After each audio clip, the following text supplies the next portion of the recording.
오늘 우리 제9회 종교개혁 기념 학술 세미나 강연을 시작하도록 하겠습니다. 오늘 우리 강연해 주실 분은 두 분이신데, 첫 번째 강연해 주실 분은 이보민 박사님, 전 고려신학대학원 교수였고, 그리고 또 미국의 보건대학 교수를 역임하셨습니다. 우리 고려신학교 그리고 고려신학대학, 고려신학대학원에 1979년부터 1993년까지 윤리학 교수로서 너무나 귀한 수고를 해주셨습니다. 그래서 우리 개혁주의 학술원에서 우리 이보민 교수님 모시게 된 것을 참으로 기쁘게 생각합니다. 오늘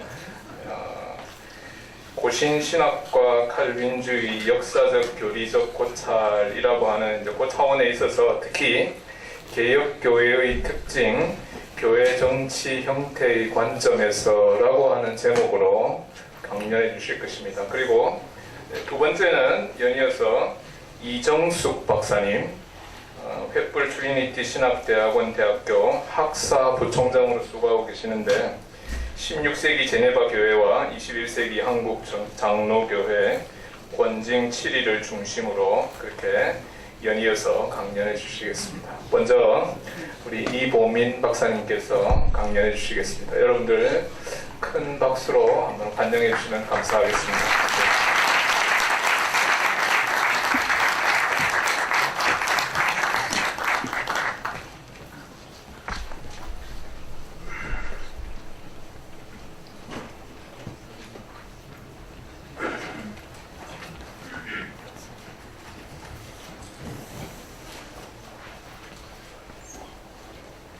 여러분 대단히 반갑습니다. 한 두 달 전에 지금 와보니까 이제 전임 원장님이신데 이장규 박사께서 개혁주의 학술원에 와서 조금 얘기를 해달라. 근데 제가 조금 이제 몸이 안 좋았는데 그때 조금 이제 나아가고 있긴 했습니다만, 뭐 건강도 건강이지만 학술원이라는 그부터가 저한테 상당히 무겁게 다가왔어요. 79년에 우리 고신의 상황은 한 과목을 깊이 파고들 그런 형편이 못됐어요. 젊은 교수들은 그냥 이것저것 이것 찔끔 저것 찔끔 가르치느라고 요즘 우리 저기 교수님과 저기 전환의 교수님들 상당히 깊이 있게 책도 많이들 쓰시고 이제 그런 거 보면서 참 격세지감이 있다 이렇게 생각하는데, 그러다 보니까 학술적인 깊이는 없고 이것 찔끔 저것 찔끔, 그래서 내 자신이 전공이 뭔지도 잘 모르겠을 정도 이제 그런 형편이었는데, 거기다가 또 개혁주의라고 하는 것에 대한 어떤 깊은 공부도 해본 적이 없고 고민을 많이 했어요. 근데 이제 아까 용기를 얻은 것은 우리 이성근 박사께서 교수님 생각하는 거 아무거나 와서 말씀하시라고. 아닌 게 아니라 제가 조금 학술적이진 않지만 개혁주의라는 것에 대하여 간접적으로 어떤 생각을 조금 평소에 해온 게 있어요. 이제 그거라도 가서 얘기하면 될까 해가지고 강의를 이제 준비를 해봤어요. 근데 마침 여러분도 아시겠지만 서울중앙교회 김진영 목사님, 그분도 이제 종교개혁사 PhD가 있죠. 이분이 안식년으로 미국에 와 계시는데 바로 제 사는 데 근처에 계셨어요. 그래서 김 박사 나 좀 보자. 그래서 이 강의 준비를 하는데 당신 도움이 좀 필요하다. 그래서 이제 여러 가지 도움도 좀 받고, 제가 부탁도 안 했는데 여기 학술원 이 강연회에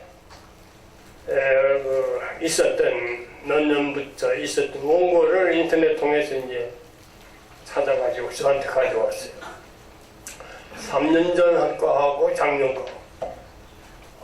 그거 보니까, 이야, 이거 내가 정말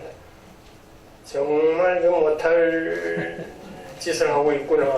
너무 학술적으로 깊이가 있는 논문들이고, 주눅이 들어서. 그런데 이제 너무 이미 시간이 지나니까 물릴 수도 없고, 그래서, 아이고, 뭐, 내대로 나가자, 이러고 이제 왔는데, 또 이 원고를 보니까 우리 이정숙 교수님 원고도 작년 3년 전 원고에 못지않게 학문적인 그런 것이어서 오늘 제 강의가 얕더라도 우리 교수님이 많이 깊이 있게 보충을 해주셨을 것 같아서 한편 좀 부끄럽기도 하지만 다행이다 이런 생각을 합니다. 아까 말씀드린 대로 제가 조금 생각해왔다는 게 뭐냐면 개혁주의라는 것에 대해서 개혁주의 사상이다, 무슨 신학이다, 개혁주의 세계관이다. 우리가 상당히 많이 논의해왔지 않은가, 또 많이 들어왔지 않은가. 그에 못지않게 중요한 것은 우리가 진정 개혁주의 교인으로 사는 게 아니겠는가. 그러기 위해서는 개혁주의 교회가 어떤 것이라는 것을 좀 더 정확하게 아는 것이 중요하지 않을까. 이런 생각을 좀 답을 가진 것도 아닌데 평소에 좀 해왔어요. 어떤 사상적인 거는 너무 많이 들어온 것 같아요. 이제 그런 생각에서 개혁주의 교회를 한번 다시 생각해보자 이런 생각을 가졌는데, 사실 개혁주의라는 용어나 개혁교회라는 용어는 조금 애매모호해가지고 우리 교우들한테도 여러 가지 좀 혼란을 일으키는 그런 면이 있지 않나 싶어요. 여기 이제 칼빈주의라는 말씀을 해서 좀 반가운 생각이 들었는데, 저희가 어릴 때 50년대 처음에는 개혁주의라는 용어는 한국에 없었던 걸로 알아요. 그때는 다 칼빈주의라고.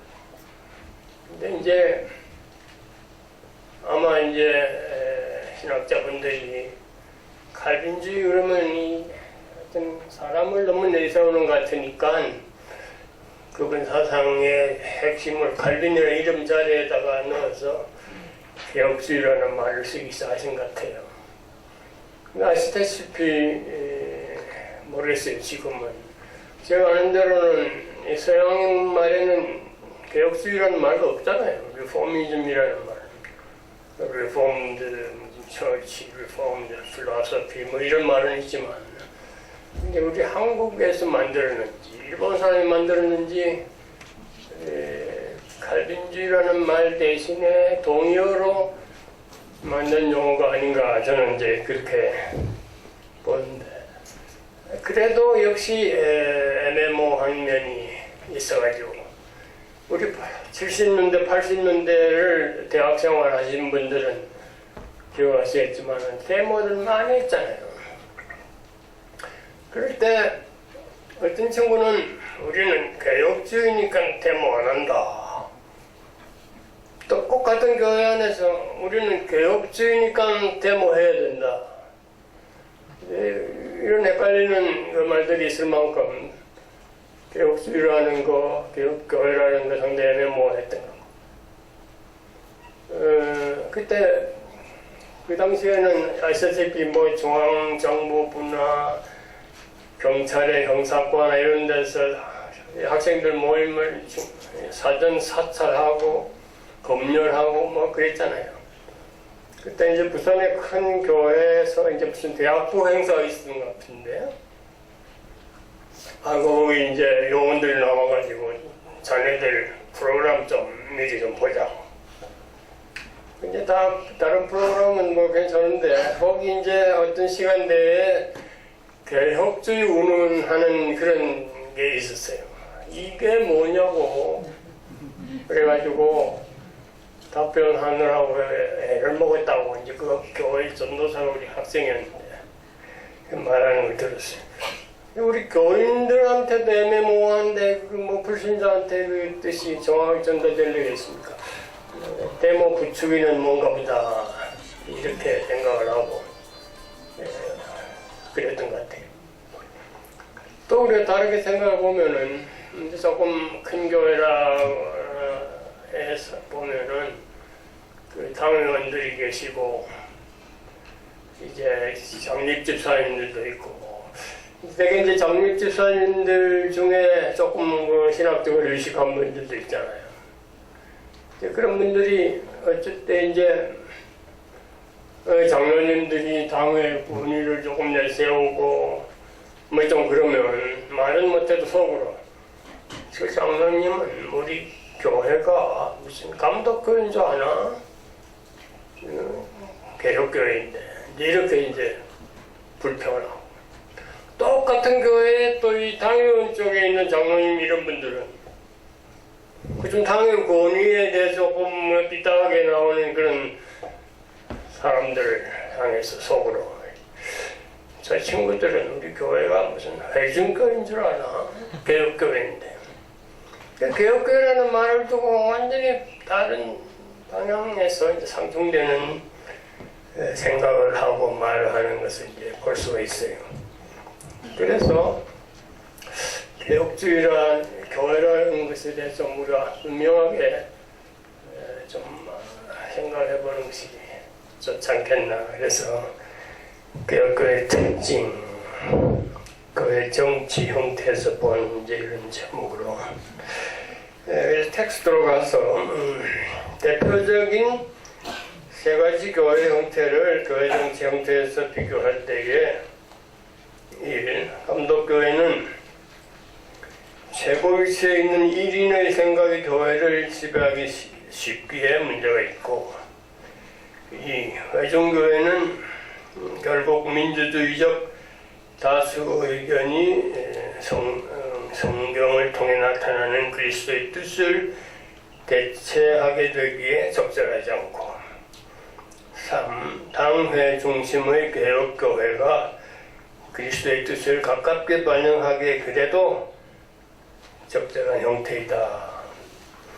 그래서 이제 그래서 감독교회를 여러분들 한 벌써 20년, 30년 전에 저하고 학교에서 만났던 분들은 지금 기억하실지 모르겠는데 이 교수는 칠판에 그림 그리다가 뭐 불 잡은다 이런 얘기도 있어요. 그런 습관보다도 이제 웨스틴 세미나리에서 한 2년 공부하면서 두 분 교수들한테 영향을 받았는데 이분들이 그림을 자주 그렸어요. 그래서 그 그림 그리는 효과가 있겠다. 그래서 이제 저도 교수 생활하면서 이제 그런 버릇이 들었는데 이제 미국 가서 그 에반겔리아 학교는 또 사정이 조금 더 그래서 더 이 그림 그리는 게 필요해요. 그래서 밤을 쉬어가면서 이제 그림도 그리고 이번에도 이건 뭐 클래스에 쓴 건 아니고 이번에 이제 교환 준비하면서 제버릇 개준하는 식으로 그림을 만들고 왔습니다. 이제 큰 원이 교회이고 작은 원이 이제 교인이라 할 때 이제 감독교회. 물론 교회는 교회 안에도 있지만 편의상 바깥에다 이제 그렸고 또 실제로 교회 바깥 속에 또 사는 것이 교회니까 밖에다 이제 그렸는데요. 여기 이제 파란 실선, 여기 이제 영적기구로서의 감독기구. 근데 자기네들의 주장처럼 이제 하나님의 은혜와 그리스도의 뜻이 이제 감독기구에 임한다. 그랬다고 치고요. 그럴 때 이제 이상적으로는 여기 이제 점선들, 빨간 점선들이 그 이상적인 코스, 감독기구가 그리스도의 뜻과 하나님의 은혜를 따라 교인을 바르게 지도 관리하는 이상적 모습. 이상적으로는 이 제대로 된 코스로 이렇게 와서 이 교인들을 잘 지도 관리해서 감독기고 이상적 지도를 받는 교인들의 이상적인 삶의 모습, 하나님 영광 돌리고 세속에서 살도록 지도하고, 또 이 감독기구는 하나님 은혜에 바로 또 보답하는 차원에서 이상적으로는 이런 이상적 예배를 드리도록 감독기 취지는 이제 그렇다고 봐야 되겠죠. 그러나 과연 감독교회가 저런 이상적인 코스로 갈 수 있을까?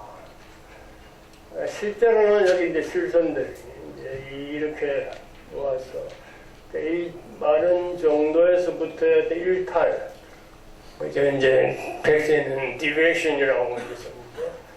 디베이션이 생겨서 결국 이런 식으로 교인들을 이제 지도하지 않겠나. 여기 세 개 그린 것은 교인이 여럿이니까 비슷한 방향으로 지도할 거다. 근데 이 감독기구를 제가 이렇게 그림을 그린 이유는 우리 천주교를 감독기구의 모델로 생각할 때에 감독기구는 그 상하 계층이 있잖아요. 유계질서, hierarchical structure. 천주교를 보면은 뭐 두 개뿐이 아니죠. 주교부터 봐도 주교 밑에 사제가 있죠, 부제가 있죠. 또 주교 위에는 대주교가 있지. 대주교 위에는 이제 교황도 있고. 추기경은 또 뭐냐?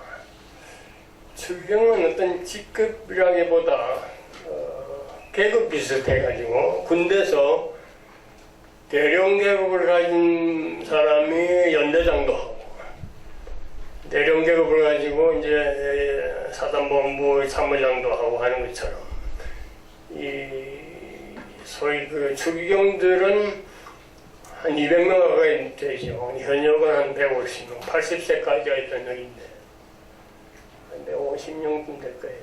좋은 세계 흩어져가지고 주로 대주교를 하고 있죠.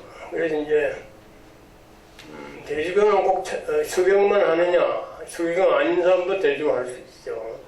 우리 한국에 그 최근에 염수정인가 하는 분이 추경이 됐는데, 이분이 추경되기 전부터 이미 서울대 교구장, 또 추경되고도 서울대 교구장.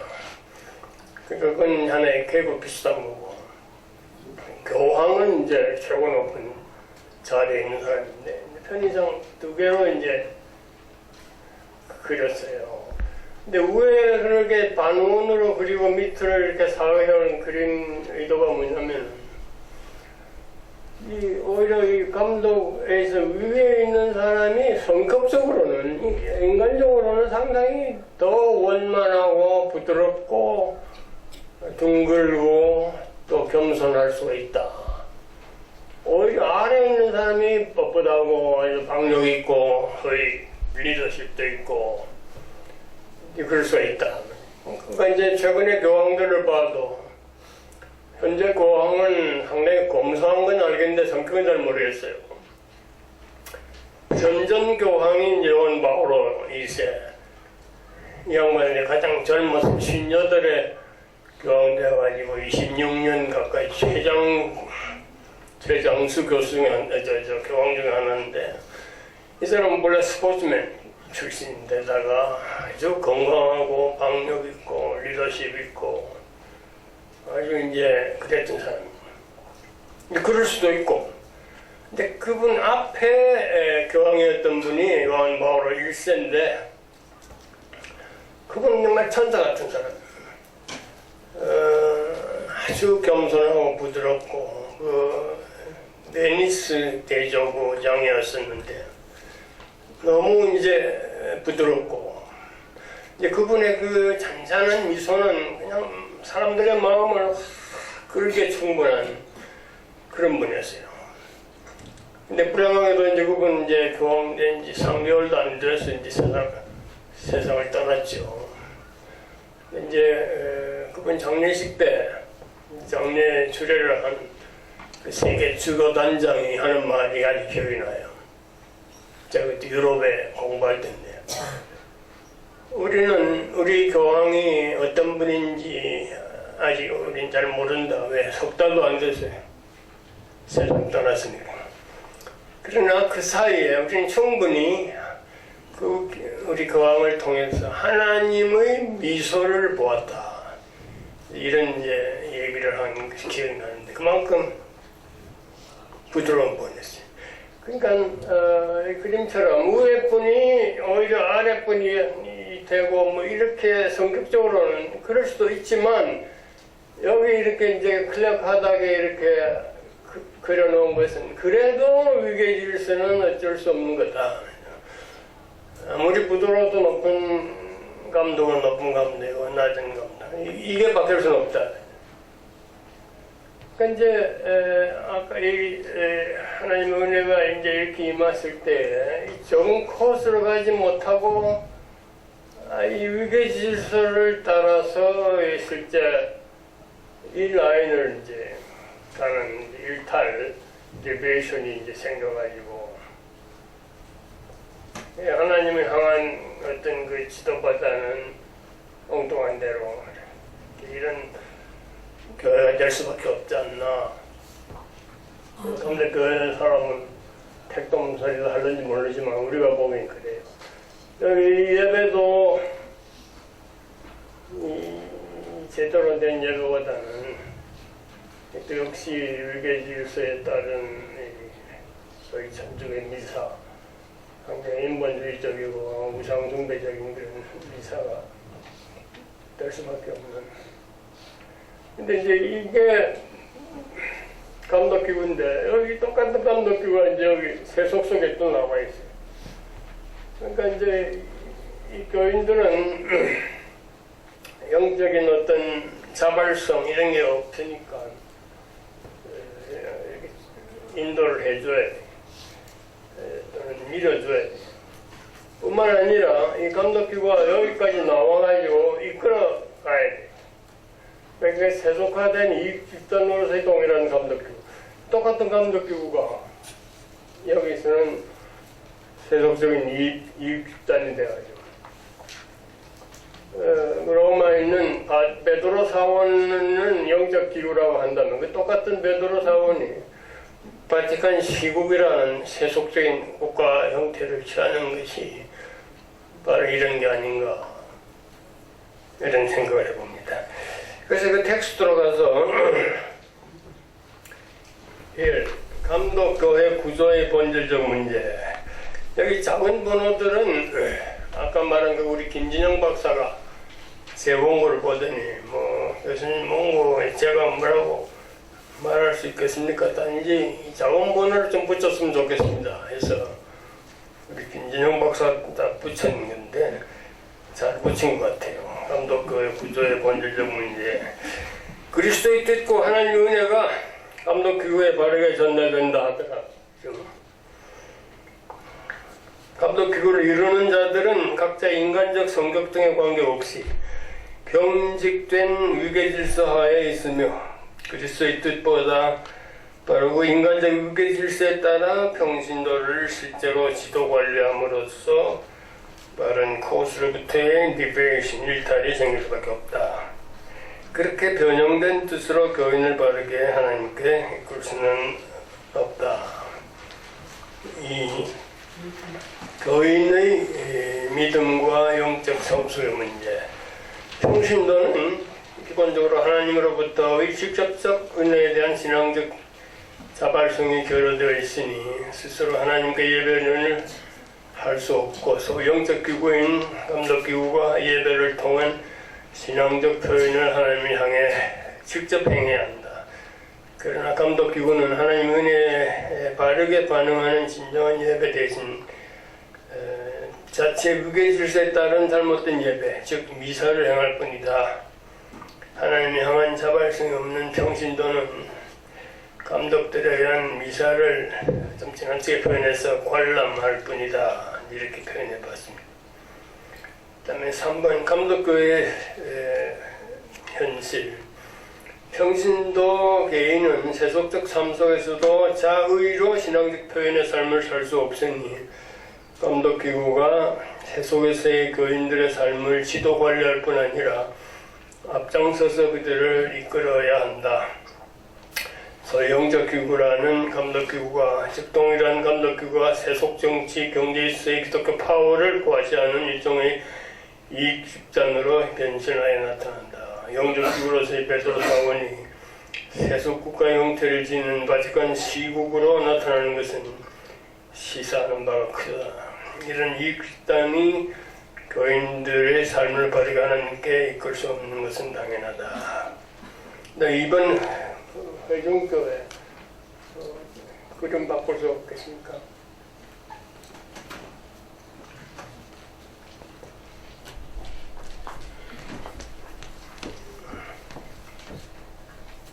이게 필요해요.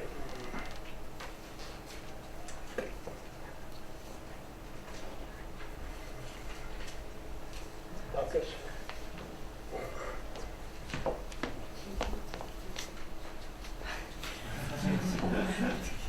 그러니까 완전 압수하시고. 회중교회는 교인들의 어떤 영적인 뭐랄까요, 그 성숙이랄까 이런 걸 필요 이상으로 이제 강조한 것 같아요. 그래가지고 이제 하나님의 그리스도의 뜻이 또는 하나님의 은혜가 개인들에게 전달된다. 근데 이상적으로는 또 회중교회의 어떤 취지라는 것은 이제 이쪽으로 빠르게 진행돼요. 이제 두 개를 그린 것은 이제 회중이 여러 사람이란 뜻이고, 그래가지고 이제 교회를 형성해가지고 교인들이 교회를 형성해 하나님의 영적으로 사용하는 이상적 모습. 그리고 또 이쪽에 이제 세속에서 개인들이 세속 삶에서 하나님을 섬기는 이상적인 것. 이게 이제 회중교회의 본래 취지겠는데, 과연 그 취지대로 될까? 인간의 마음은 연약해가지고, 인간의 마음을 통과하면서 여기서 이런 디베이션이 결국 생겨가지고, 교회는 형성하는데, 여러 가지로 이렇게 좀 번잡스럽게 이제, 실제로는 평신도 중심의 즉흥적이고 감성적인 떼거리라는 게 제가 말을 만든 건데 이게 맞는 건지 모르겠어요. 하여튼 분잡스럽고 그냥 옥자지근한 그런 떼거리의 예배를 하는데, 다는 아니지만 언제나 그렇다고 볼 수는 없지만, 이때 이제 교회적 직분과는 무관한 어떤 영적인 칩, 두목이 나타나가지고 뭔가 이걸 정리를 하는데, 때로는 이제 독재적으로, 때로는 민주적으로 이렇게 이제 모아서 하나의 형태로 이제 예배를 하는 이제 그런 것도 있고, 이런 칩이 없을 수도 있고 말이죠. 그 다음에 이제 이쪽으로 하는 것도 결국 이제 이런 디베이션 생겨가지고 하나님을 향한 바른 어떤 삶보다는 방향으로 나가고, 여기에도 취입이 생길 수 있어요. 근데 동인일 수도 있고 또 다른 사람일 수도 있고, 여기는 세속적인 취입. 저는 이제 이런 구원파도 뭐 심리교회라니까, 심리교회가 사실 좀 회중교회적이잖아요. 그래서 이제 그 심리교회를 생각하면, 구원파를 생각하면서 그 초대 교주인 권신찬 씨가 이런 칩이라면은 얼마나 작고한 그 유병헌 씨가 칩이 아닐까 이런 생각도 해보았습니다. 역시 회중교회도 좀 문제가 있다. 그래서 텍스트로 가서 회중교회 비전과 이상, 그리스도의 뜻과 하나님 은혜가 교인 각자에게 바르게 전달되어 교인들이 건전한 영적 회중의 교회를 형성하여 영적으로 바른 예배를 하나님께 드리고, 또한 그 회중들이 함께 세속에서의 하나님께 영광 돌리는 삶을 산다는 취지의 이상을 가진 교회가 회중교회다. 로마 감독교회에 대해서 가장 과격한 반대를 한 그 제세력파 그 직분을 정말 없애야 될 그런 계곡으로 본 그런 이제 과격한 사람들인 것이었죠. 2번 인간의 연약함과 회종교의 현실. 하지만 그리스도의 뜻이 회종 각자의 마음에 들어오면서 바른 코스를 벗어나는 디비에이션이 다양하게 발생할 수밖에 없는 것이 결국 회중들의 마음이 아니겠는가.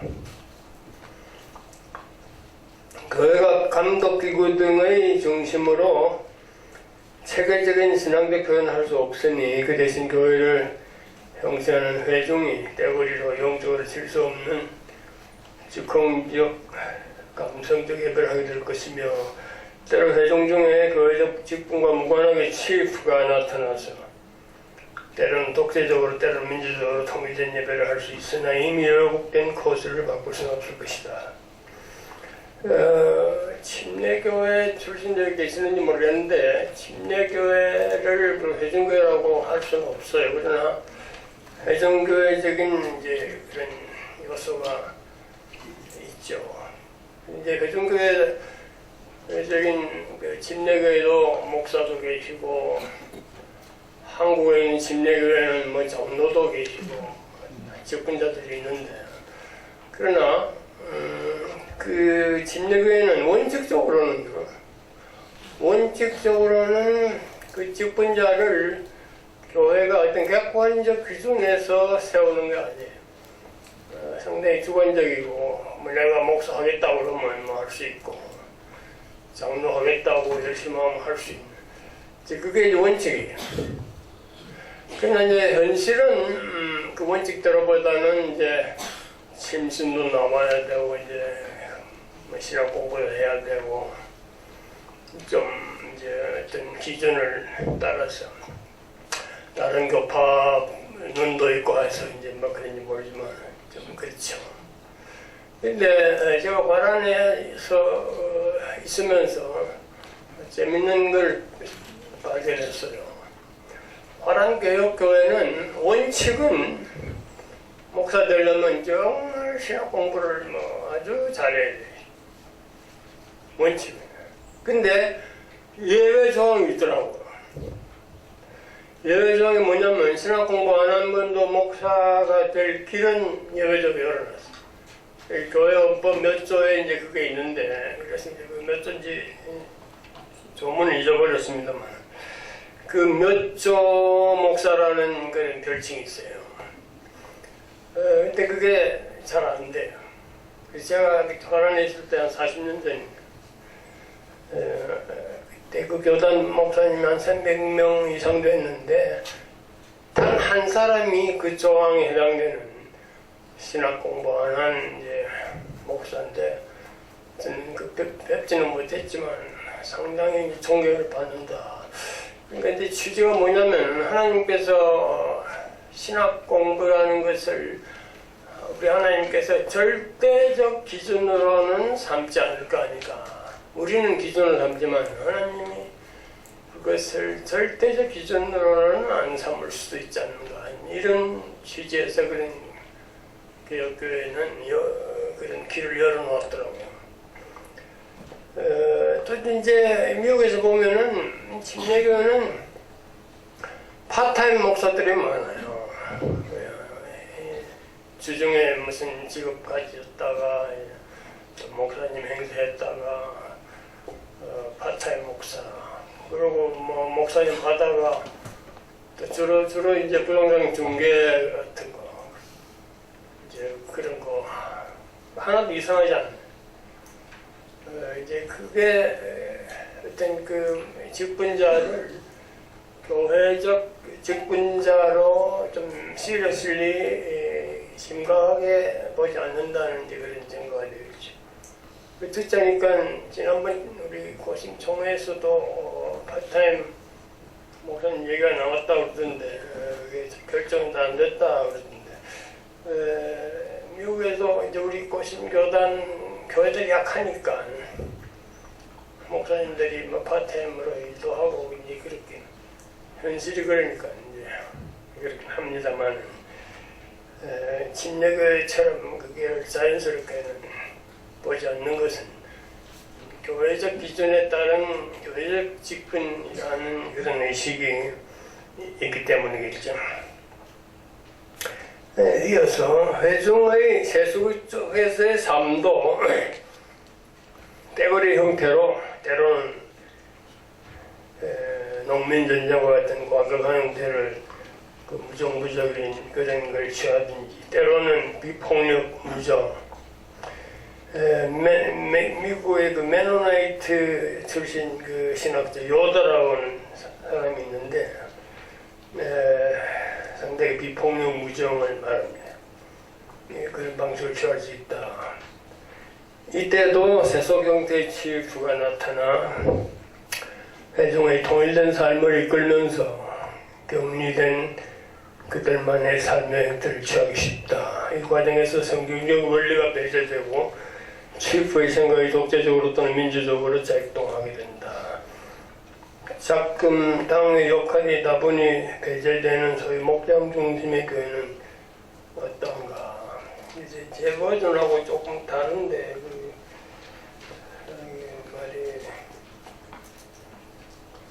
그 목장 중심의 교회랑 전 잘 모릅니다. 모르는데 들어 좀 염려하는 분들이 당회의 기능을 약화시키는 그런 의도가 좀 있다. 이런 걱정들을 하는 사람도 있더라고요.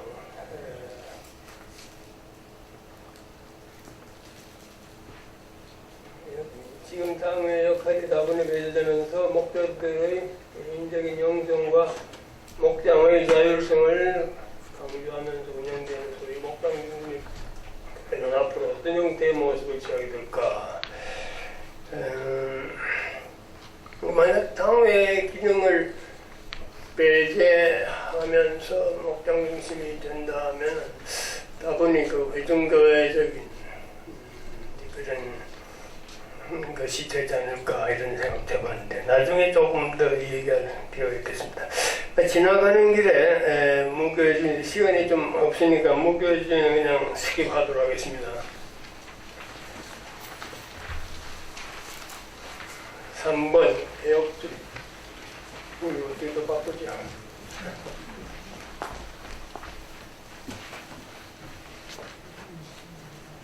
뭘 보세요? 우리 개혁교회 이제 당회가 상당히 중요한 요소죠.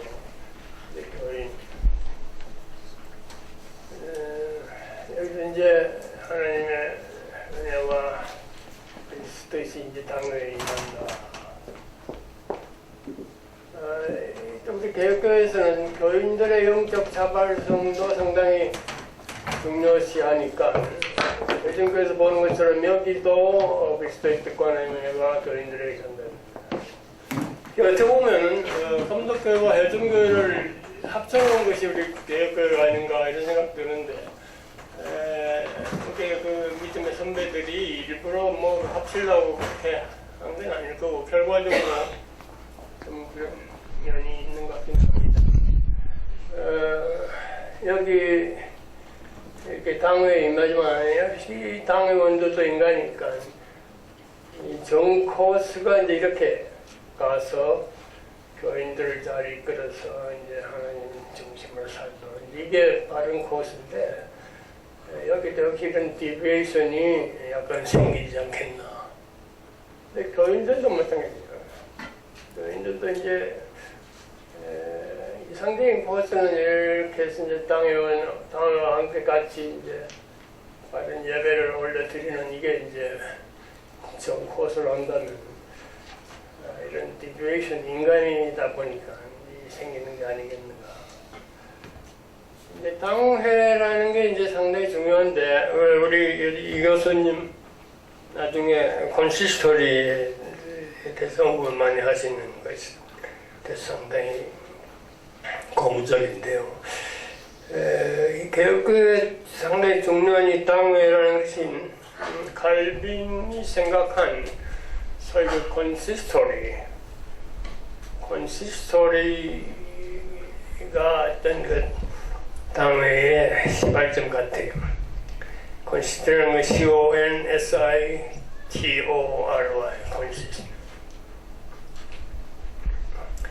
칼빈이 교회를 제네바 시의회 횡포에 어느 정도 대항해서 교회다운 교회를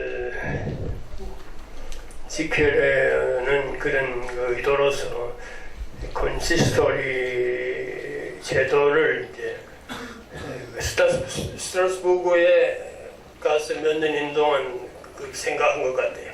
그래서 두 번째 이제 제네바의 불름을 받아서는 콘시스토리를 허락 안 해주면 난 안 간다, 뭐 이런 좀 태도도 가졌다는 말 들었는데, 지금의 당회와 똑같지는 않아요.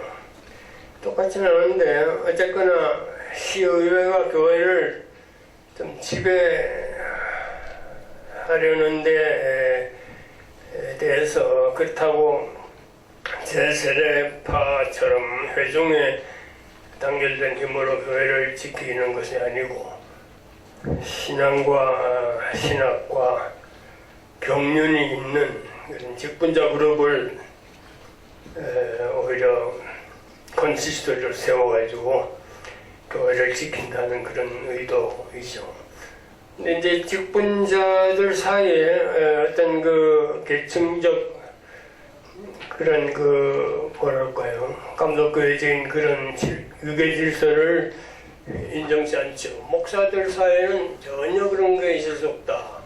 또 목사가 다른 직분 사이에도 무슨 그런 차이를 무슨 그 직무의 차이는 말하지만 그 위계 질서상 아래 위의 어떤 그런 차이는 인정치 않는 것 같아요. 그러니까 이 콘시스토리가 감독교회의 감독기구는 아니고 그러면서 교인들을 지도하는 그런 기구로서 이제 콘시스토리인데, 지금의 당회와 똑같다고 볼 수 없는 것은 그 당시는 실제로 이 콘시스토리가 제네바 시의회의 영향을 벗어나지 못해요. 갈피는 벗어나고 싶었겠지만, 그래서 이제 콘시스토리의 시의회 대표도 멤버로 들어오기도 하고, 이제 이런 것을 볼 때에 지금의 당회와 같다고 볼 수는 없습니다.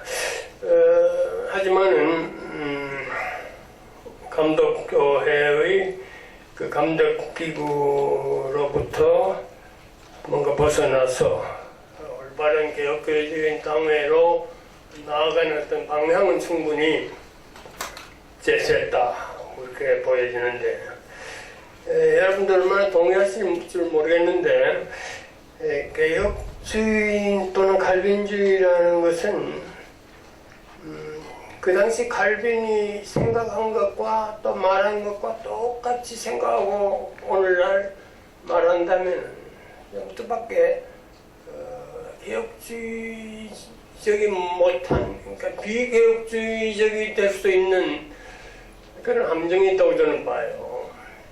왜냐하면 너무도 시대적인 형편이 달라졌으니까. 이건 칼빈이 말한 대로다. 칼빈대로 말하면은 칼빈주의고, 칼빈이 말하는데 조금 발전하면 개혁주의고, 그것도 아니라고 해요. 왜냐면 그건 동의하니까. 근데 칼빈이 생각하고 말하는 그대로 지금 복창을 한다면 오히려 뜻밖의 칼빈주의적이 못 되는 수가 있다고 보는데, 그보다는 칼빈이 제시한 어떤 방향이지.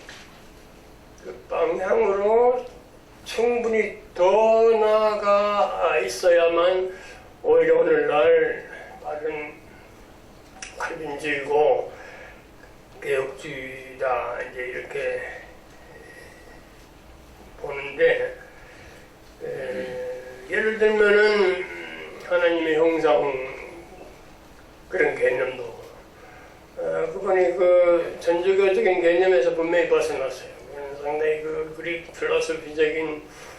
형이상학적인 그런 요소를 가지고 있는 게 천주교의 하나님 형상 교리인데, 분명히 이제 거기서 좀 벗어나서 성경적인 개념으로 가려고 한 그런 출발점은 있는데, 그렇다고 칼빈이 하나님 형상 교리 개념에서 형이상학적인 그릭 필로소피적인 것을 완전히 탈피했느냐? 그러지 못해요. 시대가 시대인 만큼.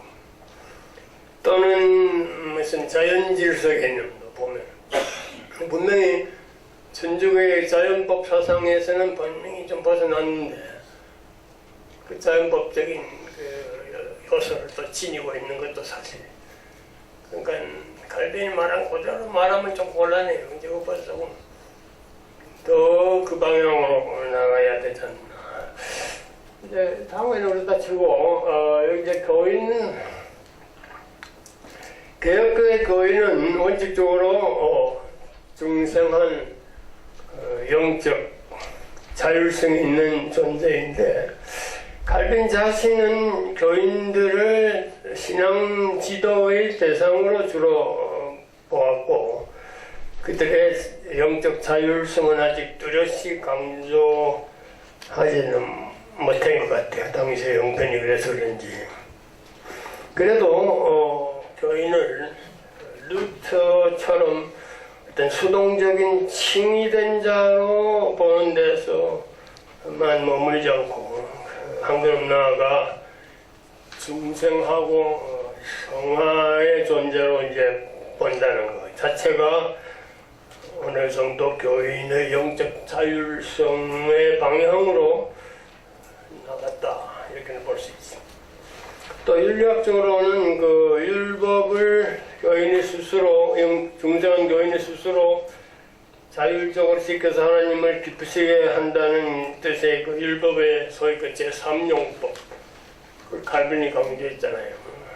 근데 루터는 율법을 통해서 죄를 깨닫는다는 제2용법을 이제 강조한 데 비해서 스스로 율법을 지켜서 하나님 기쁘시게 한다는 제3용법을 강조한 것을 볼 때도 칼빈은 교인의 영적 자율성을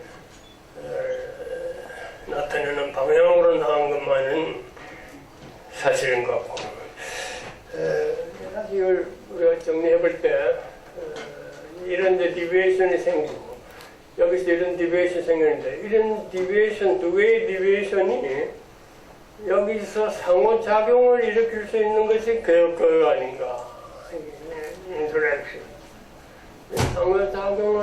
상호작용도 잘못되면 맨날 싸움만 하는, 분쟁하는 상호작용이 되겠는데, 위에서 내려오는 하향식이 올라가는 상향식이 자칫 잘못하면 싸움만 하는 것이 될 수 있지만, 이게 융화가 잘 되어지면은 여기 디베이션은 이쪽 바른 코스를 옮기고, 그래서 실제로 교인들을 잘 인도해서 그리스도의 뜻이 반영돼서, 교인들도 이 인터랙션을 통해서 코스를 잘 바꿔가지고 이성적 코스대로 이제 땅의 영과 더불어 바른 예배를, 상호작용 후 장회를 중심으로 교인들과 함께 드린 영적 예배.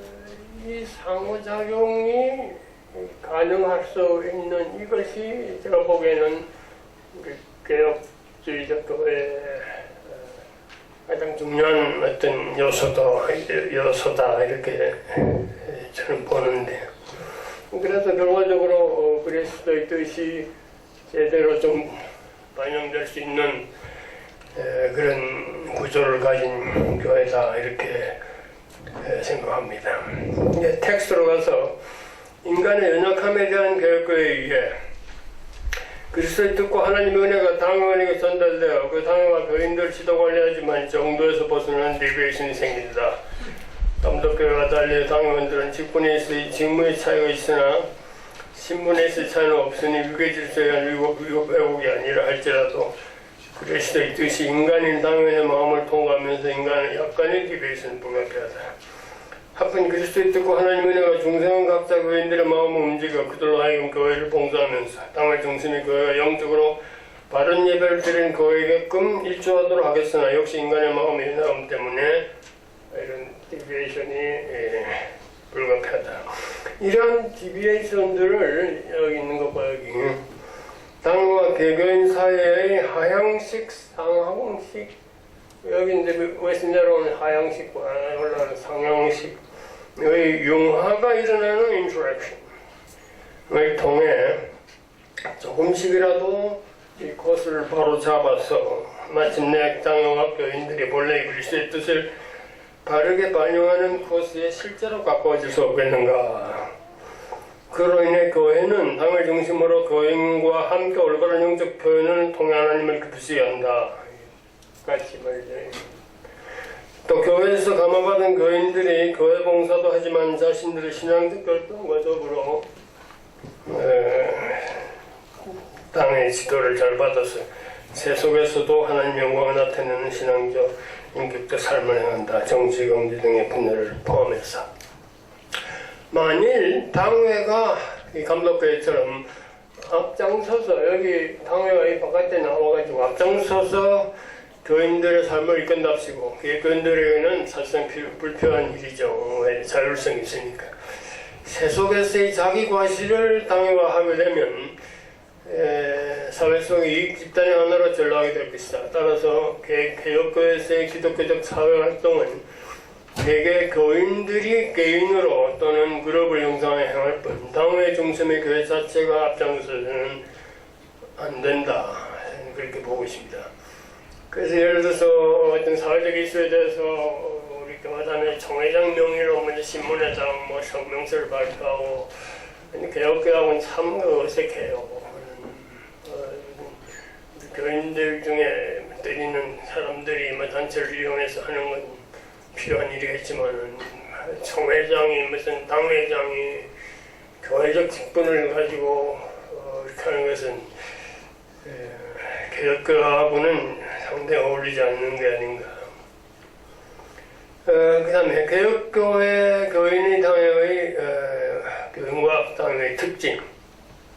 개혁교회 모든 과정에서 윤활유가 될 수 있는 것은 교인들이 은혜와 사명을 동시에 인지한다는 사실이다. 즉 개혁교회는 수동적인 칭의를 넘어 능동적인 중생성화의 존재이기에 하나님의 은혜를 감사해하며 보답할 것을 사명 또는 과제로 인식한다. 그 유명한 시편 116편 12절 여호와께서 내게 주신 은혜를 무엇으로 보답할꼬. 은혜가 내게 과제로 나타나는 그런 시편이잖아요. 은혜를 아니까 내가 하나님을 위해서 뭔가를 주님을 위해서 해드려야 된다는 그건데 그 다음에 그리고 그 사명을 행할 수 있는 사실 자체를 또 다른 차원의 하나님의 은혜를 인지한다. 그러니까 은혜를 받아서 주를 위해 살고자 하기도 되지만은 주를 위해서 살게 되는 것도 살게 해주시는 자체가 또 다른 차원의 은혜다. 은혜 때문에 사명이요, 사명 때문에 다시 또 은혜를 인지하는 이게 우리 개혁교인의 이상적인 모습이랄까. 그래서 치우쳤는데 그 텍스트에 은혜, 가베, 독일 말이죠.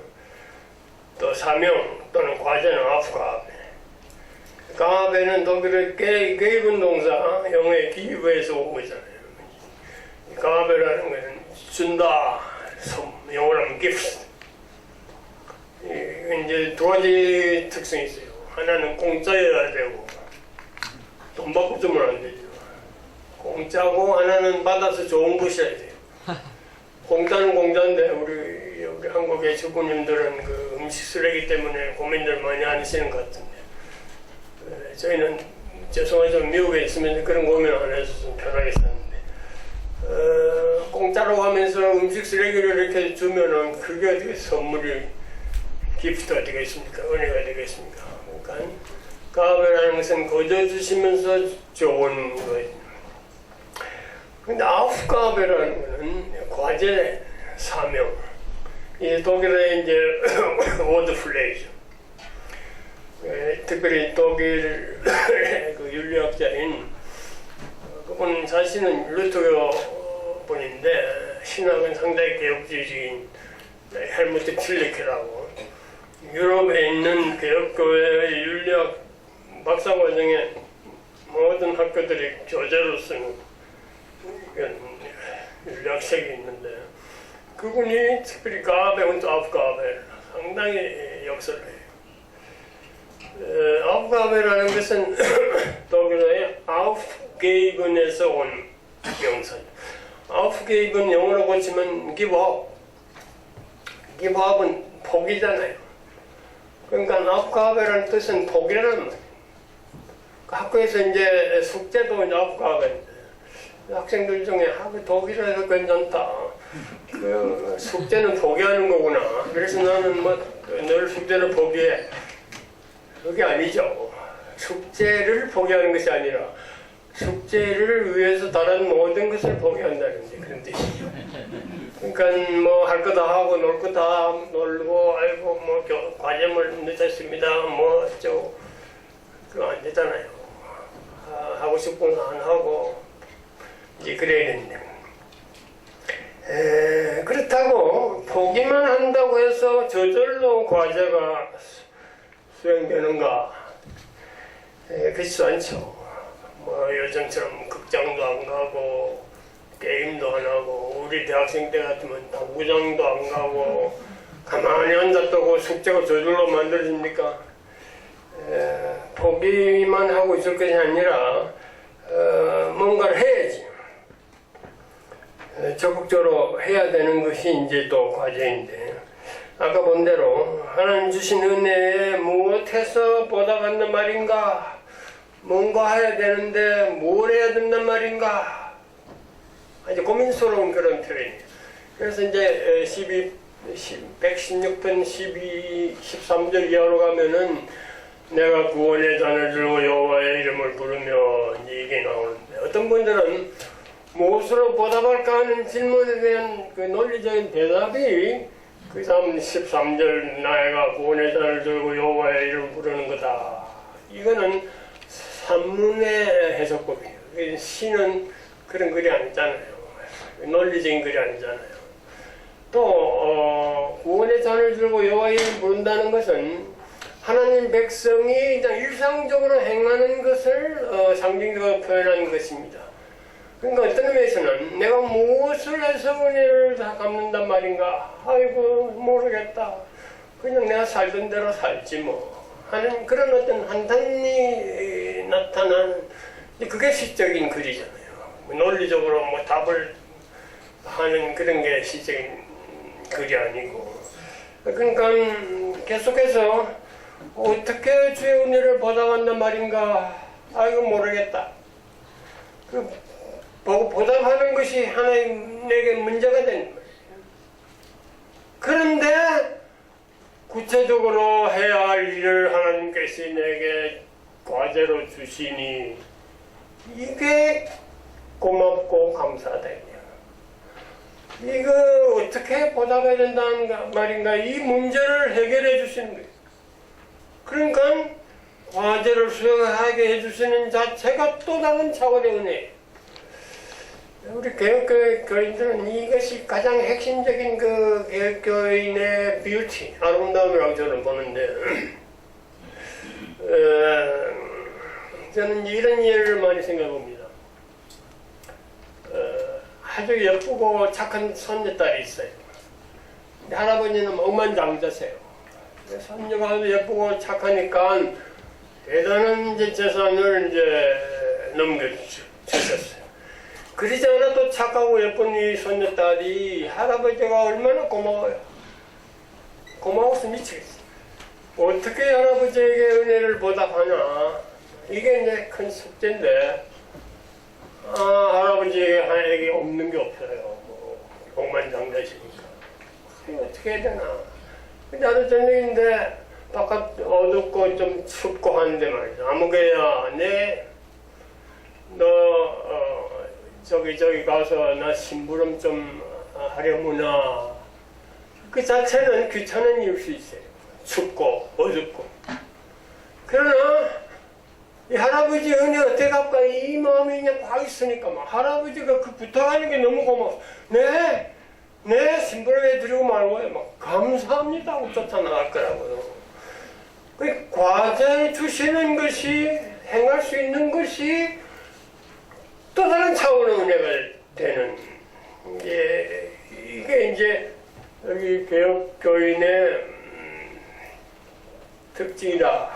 그거 할 때 그 사명을 행할 수 있는 사실 자체를 또 다른 차원의 하나님의 은혜로 인지한다. 구체적으로 다시 텍스트로 가서요. 구체적으로 개혁교회는 교회를 통한 은혜를 세속적 삶에서의 하나님 영광을 나타내는 사명수행을 인지하면서도 사명수행 자체를 또 다른 은혜로 여기기에 더욱 열심히 감사함으로 사명을 수행합니다.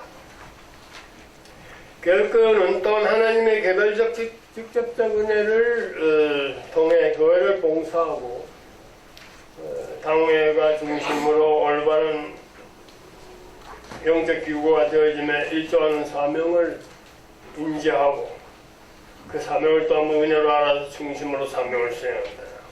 또 당회는 당회대로 교인들을 설교, 성례, 신방, 교육 등을 통해 지도 관리하며 바른 신앙적 삶을 사는 데 도움 주는 것을 은혜로 알고 또 사명으로 알고 인자에 열심히 행하고 교인들과 함께 영적으로 바른 예배를 하나님께 올려드리는 사명을 또 이것도 사명으로 알아서 감사함으로 열심히 행한다. 참 개혁교회, 하나님의 은혜가 세우는 교회. 개혁교회는 한마디로 은혜가 사명으로, 사명이 또 은혜로 깨달아지는 선순환이 가능하기에 당회와 교인들이 각자 사명 수행을 은혜로 알아 열심히 하고 당회와 교인이 서로 사명 수행 은혜를 인정하고 인지함으로 즉 한 하나님을 향한 서로의 사명 수행을 같은 하나님의 은혜로 각각 인정하기에 당회와 교인들이 하향식, 상향식으로 접함에 있어서 컴플리트보다는 융화되는 상호작용이 쉽게 가능하게 될 것이다. 그를 통해 교회는 그 누구의 뜻도 아닌 그리스도의 뜻이 부각되어지고 사실상 그리스도의 뜻이 교회에서 부각되어진다 하면 성경을 통해 나타나는 그리스도의 뜻이 교회와 교인들의 현 상황에 합당하게 적용됨을 뜻한다 하겠다. 성경적인 뜻을 바르게 파악하는 일에 위에 있는 목사와 장로로 구성된 당회가 은혜로운 사명의 파트너인 교인들을 사랑과 친절과 인내로 설득하여 주로 목사가 설교의 피드백을 통해서 그 개혁교회는 설교의 피드백에 상당히 관심을 가져야 되는 줄 압니다. 성경적 뜻을 이걸 통해서 교인들로 하여금 성경적인 뜻을 진심으로 이해하게 되도록 힘써야 할 것이며 현 상황에 대해 솔직하게 생각을 개진하는 교인들의 의견을 열린 마음으로 경청하여 이제 화란 개혁교회는 주로 이 일을 장로들이 신방을 통해서 합니다. 성경적인 뜻이 교회와 교인들의 현 상황에 될 수 있는 대로 빠르게 적응되도록 해야 할 것이다. 이 과정에서 교인들도 자신들의 개인적 깨달음에 집착만 하고 있을 것이 아니라 당회원들을 존경하면서 그들의 설교와 바른 설명을 받아들일 수 있어야 할 것이다. 이런 교회 은혜로운 사명의 파트너들 사이에 융화되는 상호작용이 실제로 가능할 수 있을 것이다. 이 설교의 화란 개혁교회는 보니까 설교의 피드백은 장로를 통해서 목사에게 전달돼요. 장로들이 이제 구역 신방을 하면 제일 먼저 물어보는 것이 우리 목사님의 설교가 여러분들에게 이해가 됩니까? 설교대로 삽니까? 생명의 영신이 된 그것부터 물어봐요. 그러면 뭐 좋습니다. 뭐 좀 안 좋습니다. 어떤 문제가 있습니다. 그러면 이제 장로들로서 이제 또 이해시킬 건 시키고 교인들의 생각을 또 수집해가지고 목사님과의 모임에서 솔직하게 설교에 대해서 교인들의 반응을 알려주는 이 피드백. 이제 그걸 통해서 목사님도 이 디비에이션에서 이 코스를 바꿀 수 있단 말이에요. 또 교인들도 또 잘못 생각했는데 이제 목사님 설교를 통해서 이런 코스를 바꿀 수도 있고 말이죠. 근데 이제 우리 그런 개혁교와 우리 장로교회를 일대일로 비교하는 것은 무리죠. 장로 개념이 다르고 우리는 항전직이기도 하고 장로님들이 뭐 신방하고 이런 게 현실적으로 이제 상당히 이제 어려우니까 좀 힘드는데 제가 좀 말하고 싶은 것은 여기 목사님들이 이렇게 있어서 좀 실례되는 일인지 모르겠는데 우리 개혁주의 교회 목사님들은 자신들의 설교에 조금 열린 마음이 더 있으면 좋겠어요. 그 전에 했던 목사님들 보면은 우리 선배 목사님 설교 은혜 받았습니다 하는 말 외에 자기 설교에 대해서 요만큼만 얘기해도 우리 비판으로 알고 시간 다 됐죠. 오케이. 그걸 비판으로 알고 그냥 뭐랄까 교회를 떠나기도 하고 그러는데 좀 열린 마음이 있으면 좋겠고 우리 장로님들도 집사들이나 이런 교인들에 대해서 너무 차별성을 강조하더라고. 이제 그렇게 하지 말고 좀 교인들과 소통하는 그런 것도 그래서 그 목장 중심의 교회가 그런 면에서 좋은 거 아닌가 싶기도 해요. 이제 장로들이 목자를 하고 이제 그런다는데 이제 그렇긴 하지만 또 그렇다고 해가지고 당회원의 어떤 기능이 완전히 없어져 버리고 이제 그렇게 해서도 안 되겠고 또 어떤 거는 장로님들이 우리가 교회 행정 나갈 테니까 목사님은 설교만 하시오 뭐 그런다는데 교회 행정도 다 그게 그리스도의 뜻이 반영돼야 돼요. 성경적인 지식이 있는 목사님을 배제한다는 것은 또 좀 이상하고 빨리 하겠습니다. 그 다음에 제가 번호를 하나 더 붙였는데 3- 인터랙션의 가능성. 교회의 그렇게 중요한 인터랙션이 이루어지기 위해서는 한마디로 당회원들과 교인들이 자신들의 본래 주장의 코스를 바꿀 수 있어야 한다. 교인들은 하나님 앞에서 감사함으로 책임을 다하는 사명자들이 아집에 사로잡혀 있지 않고 자신을 되돌아보며 자책할 수 있는 사람들이다. 교회는 나의 뜻이 아닌 주님의 뜻이 나타나도록 기도하고 또 그 기도한 대로 살고자 하는 사람. 오라 에트 라보라. 그런 사람들에게 아집의 행동이 아니라 자책할 수 있는 삶을 산다. 어째서? 기도했으니까. 나의 고집이 주님의 뜻을 어기고 있지 않나를 자책할 수 있는 주님의 뜻이 나타나기를 이제 기도한 사람이기 때문에 뭔가 잘 자책할 수가 있다. 당의원들이나 교인들은 따라서 상대방의 의견이나 주장을 경청하면서 받아들일 것은 서슴지 않고 받아들임으로써 자신의 본래 코스를 스스로 바꿀 수 있다. 또한 이들은 상대를 은혜로운 사명의 파트너로서 사랑과 친절, 인내로 존경심을 가지고 그 상대에게 자기의 생각을 설명하며 설득하는 사명을 행하여 상대로 하여금 본래의 코스를 바꾸게 할 수 있다. 그 사명 수행을 귀찮아하지 않고 은혜로 알아서 감사함으로 열심히 행하기에 그 상대가 자기의 본래 입장을 바꾸게 되기가 그만큼 쉽다. 이들은 하나님 앞에서 책임을 아는 사람들이기에 때로 책임을 망하고 잘못된 코스를 갈 때는 책임 추궁을 당하고 그것이 이제 곧 개혁교회의 권징이죠. 본래 책임을 아는 이들이기에 권징을 은혜롭게 받아들이면서 자기의 본래 코스를 바꿀 수 있다. 이제 인터랙션, 코스 변경이 이제 가능할 수 있다. 개혁교회 현실과 과제. 그러나 현실적으로 교인들 중에는 아직 개혁교회 교인일 수 없는 사람들이 있다.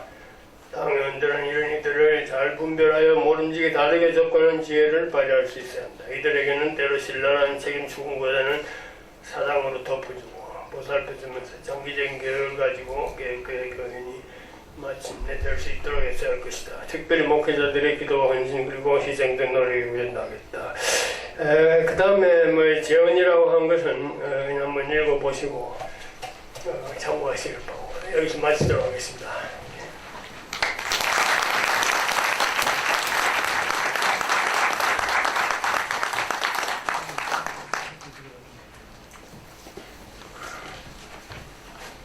우리 이보민 박사님 너무 이렇게 열광을 해주셔서 감사를 드리고 저는 시간 가는 줄 모르고 있었습니다. 옆에서 이렇게 확인을 해주셔서 그래서 조금 시간이 오버됐는데 여러분들이 개혁교회가 이제 다른 교회들하고 어떤 차원에서 다르다 그 말로 하나님의 은혜로 세워지고 하나님의 은혜로 행해지고 또 발전해 나가는 교회다라고 하는 것을 정말 참 이렇게 귀하게 말씀해 주셨음을 다시 한번 감사를 드립니다.